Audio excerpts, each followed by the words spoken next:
سورۃ الضحیٰ کا جو اس کا جو شان نزول ہے وہ یہ ہے کہ کچھ دنوں کے لیے، ایک تو بالکل شروع میں جو رک گئی تھی فترت وحی،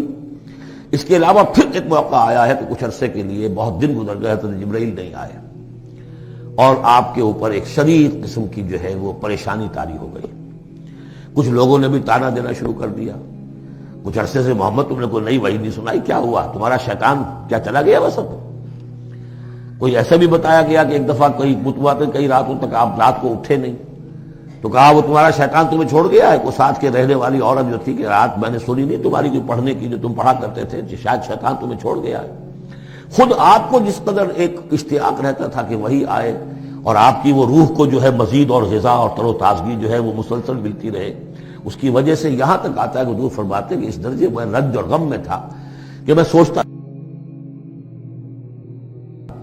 بربنائے طب بشری، اس درجے حضور کے اوپر جو ہے یہ شاخ گزر رہا تھا کہ وہی کیسے بند ہو گئی۔ اور اس میں یہ بھی تھا کہ اللہ ناراض تو نہیں ہو گیا، کیا مجھ سے کوئی خطا تو ایسی نہیں ہو گئی، یہ سبب کیا ہوا ہے؟ یہ ہے وہ کیفیت کہ جس کے اندر یہ آیتیں نازل ہو رہی ہیں۔ اور اب آپ اس کو سمجھ لیجئے کہ اس کا نفسیاتی اور انسان کی باطنی کیفیات کے ساتھ کیا تعلق ہے۔ انسان پر دو طرح کی کیفیات طاری ہوتی رہتی ہیں، جیسے میں نے پہلے ایک دفعہ آپ کو بتایا صدیق اور شہید کے درمیان جو فرق ہے بنیادی، کہ کچھ بنیادی طور پر لوگ ایکسٹروورٹس ہوتے ہیں، کچھ بنیادی طور پر انٹروورٹس ہوتے ہیں۔ ایکسٹروورٹس کھیل کود بھاگ دوڑ، لوگوں سے ملنا جلنا، گفتگو ہے، اسے دھکا دے دیا اس سے مذاق کر لیا، اسی میں وہ خوش رہتے ہیں، بڑے مگن رہتے ہیں، تنہائی انہیں کاٹ کھانے کو دوڑتی ہے۔ اور ایک انٹروورٹس ہوتے ہیں کہ وہ مجلس وغیرہ کو نہیں ہوتا، اپنے تنہائی میں کہیں بیٹھے ہیں، غور و فکر کر رہے ہیں، سوچ بچار کر رہے ہیں، انہیں وہ مجلس سے زیادہ اپنا گوشہ تنہائی جو ہے وہ زیادہ عزیز ہوتا ہے۔ تو یہ دو مزاج اللہ نے بنائے ہیں۔ اسی طرح ہر انسان کے اوپر آلٹرنیٹلی کچھ کیفیات آتی ہیں جس کو ہم کہتے ہیں میرا موڈ آف ہے، ایک طرح کا قبض سا ہو جاتا ہے طبیعت میں بندش سی ہوتی ہے، کسی وقت اسی شخص کے اندر پھر انشراح سا ہو جاتا ہے، پھر ہنسنے بولنے کو جی چاہتا ہے، گفتگو کرنے کو جی چاہتا ہے۔ تو یہ کیفیت جب انسان کی روحانی زندگی سے متعلق ہو جائے تو اس کو پھر صوفیہ نے نام دیا قبض اور بسط۔ کبھی طبیعت میں انشراح ہے، انبساط ہے، طبیعت جو ہے وہ آبادہ ہے، ہر چیز میں روشنی کا پہلو آدمی دیکھ رہا ہے، ہر چیز کے اندر آپ کو معلوم ہے ایک تاریک رخ بھی ہوتا ہے کسی معاملے کا اور روشن رخ بھی ہوتا ہے، اس وقت انسان روشن رخ کو دیکھتا ہے۔ اور ایک وقت میں آتا ہے کہ طبیعت میں بندش سی لگ گئی ہے، جیسے اندر کوئی پکڑ لیا کسی نے، اب طبیعت جو ہے وہ بھی اپنے اندر وہ انقباض محسوس کر رہی ہے، اور پھر آدمی پیسیمسٹک ہو جاتا ہے، نا امید سا ہوتا ہے، پھر اسے ہر معاملے کا تاریک پہلو زیادہ نظر آنے لگتا ہے۔ تو یہ قبض اور بسط کی کیفیات ہیں۔ جب کبھی قبض کی کیفیت ہو، قاضی ثناء اللہ پانی پتی رحمۃ اللہ علیہ نے تفسیر مظہری میں لکھا ہے کہ قبض کی کیفیت میں اس صورت کا پڑھنا تریاق ہے، جس طرح حضور صلی اللہ علیہ وسلم کے لیے گویا کہ اس وقت جو وحی کا بند ہو جانا تھا وہ گویا کہ ایک طرح کے انقباض اور قبض کی کیفیت پیدا ہوئی تھی، اس میں اب اللہ تعالیٰ فرما رہے ہیں والضحیٰ، قسم ہے دن کے دھوپ چڑھنے کے وقت کی، واللیل اذا سجا،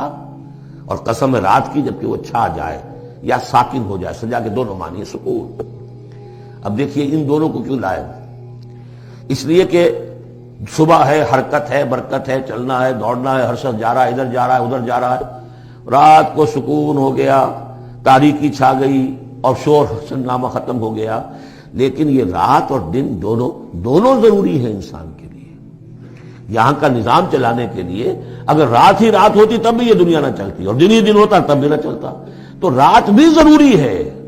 اسی طریقے سے نفس انسانی کے لیے کبھی کبھی قبض کا وقفہ بھی ضروری ہے۔ آپ اسے یہ نہ سمجھیں کہ اللہ تعالیٰ ناراض ہو گیا، یہ بھی ہماری تربیت کا ایک سمجھیے کہ ایک جز ہے۔ ما ودعک ربک وما قلی،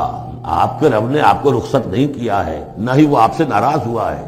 وللآخرۃ خیر لک من الاولی، اور اس کے بعد جو وقت آئے گا اس قبض کے بعد وہ پہلی سے بھی بہتر ہوگا۔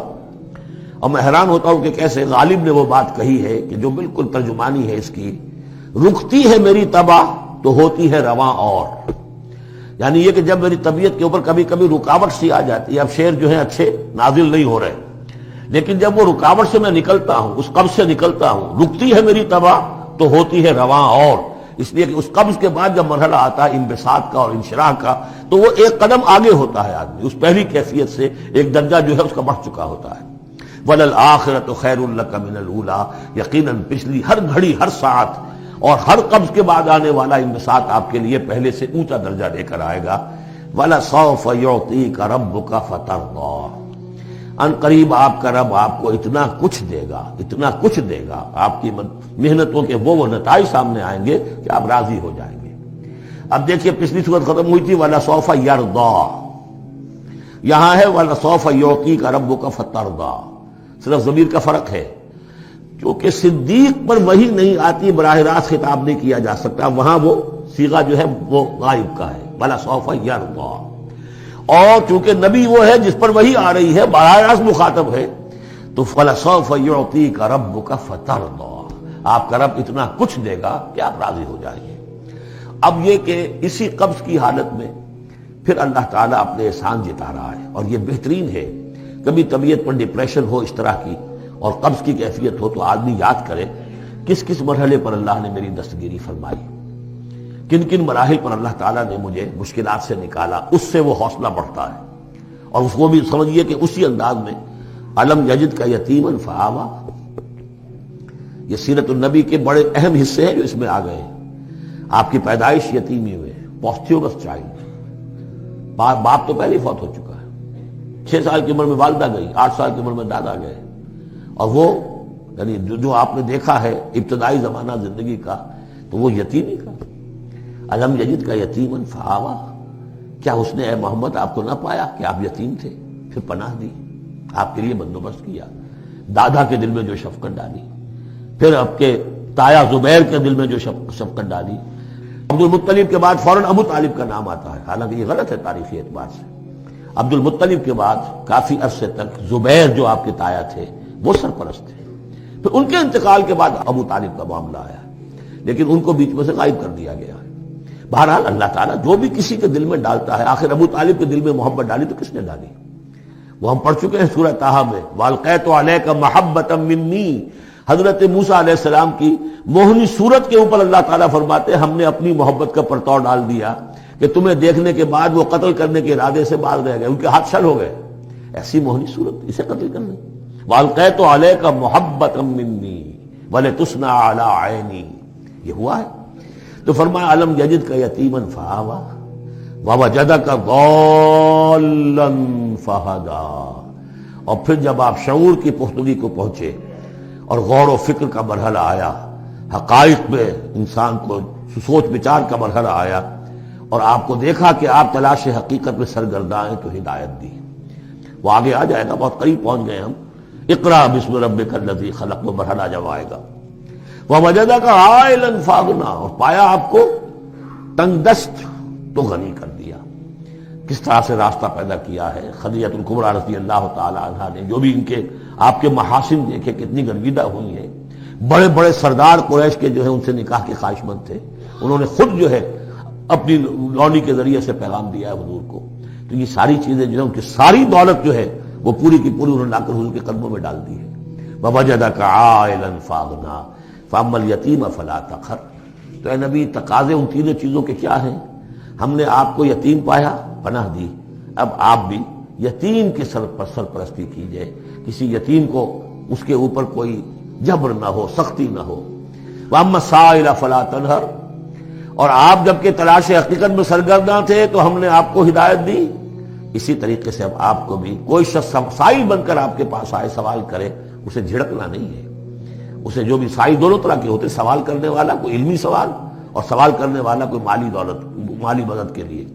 وَأَمَّا بِنِعْمَةِ رَبِّكَ فَحَدِّثْ، اور جو ہدایت تمہیں دی ہے ہم نے اب اسے عام کرو، یہ نعمت ہے، آپ کے رب کا انعام ہے، یہ ہدایت جو آپ کو عطا ہوئی ہے اس کو بیان کرو۔ اس کے بیان کرنے میں یہ بھی ہے کہ اللہ کے انعامات کا چرچا انسان کرے اس کا شکر ادا کرنے کے لیے، اور یہ بھی ہے کہ اس کو پھیلائے اور عام کرے، دوسروں تک پہنچائے، ورنہ وہ بخل ہو جائے گا کہ وہ دولت جو ہے ہدایت کی اس کو آدمی صرف اپنی ذات تک محدود رکھے اور اس کا جو خیر ہے وہ دوسروں تک نہ پہنچائے۔